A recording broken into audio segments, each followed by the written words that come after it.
এখানে দেখতে পাচ্ছ বিরিয়ানির মশলা, এগুলো একটু গরম করে দিয়েছে, আমাকে বলছে কি এগুলো পিষে নিয়ে আসো।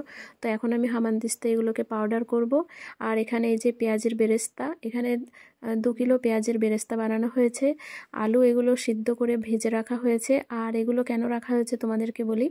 অ্যাকচুয়ালি 15 কিলো চালের বিরিয়ানি বানানো হচ্ছে এখানে। আর এটা আমার একটা মানত করা ছিল ইয়াসিনের জন্য। তো সেই মানতটা আজকে আমরা দিতে পারছি। অনেক দিন হয়ে গেল, ইয়াসিন এই তো 3 বছর হলো। তো আমার এটা দিতে খুবই লেট হয়ে গেল অ্যাকচুয়ালি, একটু মানে গাফিলতি হয়ে গেছে। যাই হোক, এখন দিতে পেরে খুবই ভালো লাগছে। তো এখানে 15 কিলো চালের অ্যাকচুয়ালি আমি বলেছিলাম 1 দেগ বিরিয়ানি দেব। তো 1 দেগ 15 কিলো চালেরও তো হয়। তো এখানে ওই 15 কিলো চাল নেওয়া হয়েছে। আর তার সঙ্গে সেম কোয়ান্টিটিতে তোমাকে মাংসও নিতে হবে।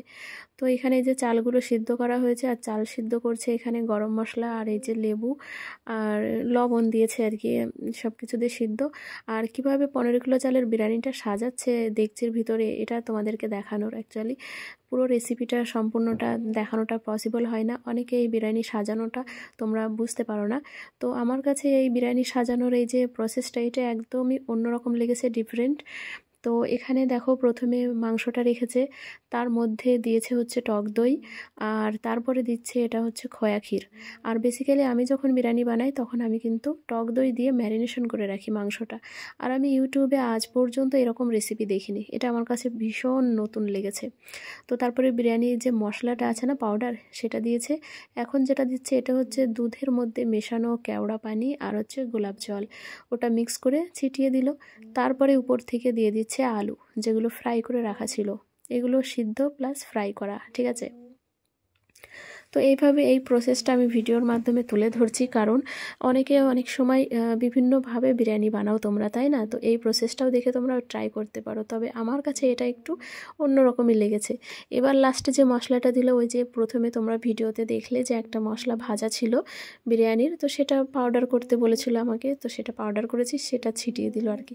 এরপরে দিচ্ছে উপর থেকে লবণ, সরি লবণ না, এটা হচ্ছে চিনি দিচ্ছে উপর থেকে। তো চিনিটা ছড়ানোর পর এবারে যেটা দিচ্ছে এটা হচ্ছে বিরিয়ানি যারা বানাতে এসেছিলেন ওনারা বলছিলেন আলু বোখরা। তো এটা আমি দেখলাম, এটা আলু বোখরা না, এটা ছিল হচ্ছে কি বলবো ওটাকে, মানে অ্যাপ্রিকট। অনেকে তোমরা চিনে থাকবে, না চিনলে গুগলে সার্চ করে দেখবে অ্যাপ্রিকট। এটাকে আলু বোখরা বলে বাজারে বিক্রি করা হয়েছে, আর ওনারা কিনে এনেছে। তো তারপরে এই যে এখন এই যে চালটা সিদ্ধ করে পাশে রাখা ছিল, ওই চালগুলো এখন এটার উপরে দেবে। আর 15 কিলো চাল, এটা হচ্ছে 2 ডেকচিতে ভাগ করে করে বানাবে। তো এটা একটা ছোট ডেকচি, এর ভিতরে অল্প কিছু চাল দিচ্ছে, আর ওই পাশে বড় যেটা ডেকচি আছে, তার মানে দেগ আছে আর কি, সেটা ওখানে প্রিপেয়ার হচ্ছে। তো তোমাদের কেমন লাগছে এই ভিডিওটা একটু আমাকে কমেন্ট করে জানাবে, ঠিক আছে।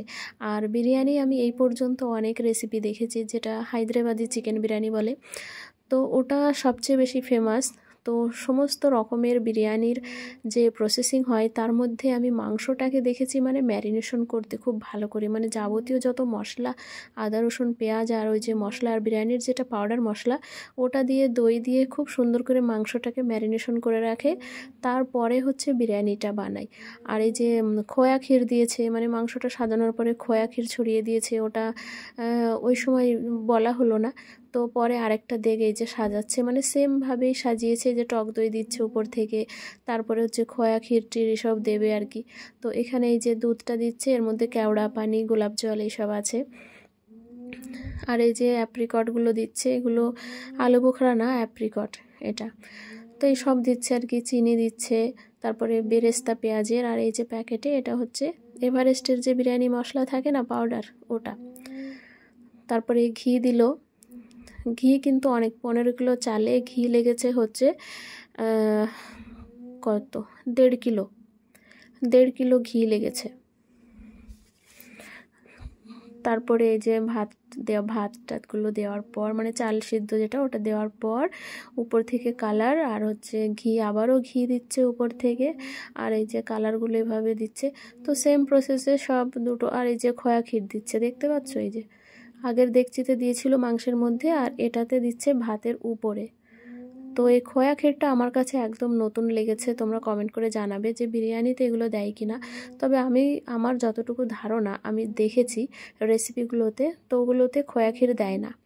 খোয়া ক্ষীর দেয় হচ্ছে জর্দা বানালে, ঠিক আছে, ওটাতে দিলে ভালো লাগে, চেরি ফল এবং খোয়া ক্ষীর। তো তারপরে বিরিয়ানি বানানো হয়ে গেছে, ওটা ভাপে বসানো ছিল, আর এর মধ্যে সবাই নামাজ পড়ে এসছে। আর আজকে হচ্ছে শুক্রবার, তো শুক্রবারের দিনে এই কাজটা হয়েছে। আলহামদুলিল্লাহ, এখন মনটা অনেক ফ্রেশ লাগছে, মাথাটাও হালকা হয়ে গেছে। এটার জন্য আমাকে আমার আব্বা মাও অনেকবার আমাকে স্মরণ করিয়ে দিতেন, বলতেন, কিন্তু তারপরেও কেন জানি সময় হয়ে উঠতো না। অ্যাকচুয়ালি আল্লাহর ইচ্ছা না হলে কোনো কিছুই হয় না, এটাই বাস্তব। তো তারপরে এবারে ফাইনাল এটা হলো। এখানে এই যে প্যাকিংয়ের কাজ চলছে, নামাজ পড়ে সবাই চলে এসছে, তো প্যাকিং করে, আর যারা বিরিয়ানি বানিয়ে দিয়েছিলেন ওনারাই এসছেন আবার প্যাকিং করতে, হেল্প করতে। তো সবাই মিলে করছে, এখানে আমার ননদের ছেলেও রয়েছে। তো প্যাকিং করার পর তারপরে এই যে গামলার মধ্যে করে ভরে নিয়ে যাবে। এখানে সাইডে বসে নাসরিন ভিডিও করছিল, আর আমি হচ্ছে প্যাকিংয়ের কাজে হেল্প করছিলাম ওই পাশে। আর কটা প্যাকেট হলো সেটা গুনে গুনে দিচ্ছিলাম। আর এই প্যাকেটগুলো এনেছে ইয়াসিনের পাপা, হচ্ছে অ্যালুমিনিয়াম ফয়েলের যে প্যাকেটগুলো হয় না, সেগুলো নিয়ে এসছে, কাগজের না।